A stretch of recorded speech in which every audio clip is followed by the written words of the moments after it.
Njeriu mund të bëhet rob I fotove. Dhe sa shumë është përhapur sot kjo dukuri.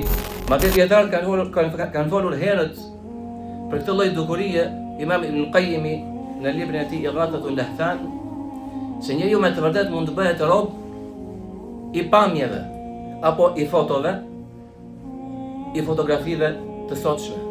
Herë kur dikush e ka ves dhe vazhdimisht ndjek fotot e femrave, apo femrat ndjekin fotot e meshkujve. Njeriu mund bëhet rob I kësaj fotoje. Pse? Sepse zemra e tij nuk është e lidhur, nuk I mbështetet krijuesit të vet, furnizuesit të vet, subhanahu wa taala. Por e ka zemrën e tij e ka të lidhur pikërisht me këto pjesë të dynjas, me fotot, me makinën, me pronën e tij, me mbledhjen e pasurisë. Më pas thot ai alayhi salatu wassalam duke bërë dua ndaj këtyre personave, ta'isa wa antakas.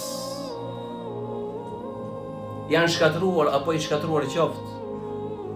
Wa idha shika falan taqash. Dhe nëse I futet dhe gjembi, pra ka dhënë shembull, askush nuk e ndihmon atë sepse saktimi I Allahut. Allahu ka zbritur ligjin e tij universal duke lënë në ban të person. Pra, ai personi I cili e lidh zemrën me krijesën Allahu e la të praktikë.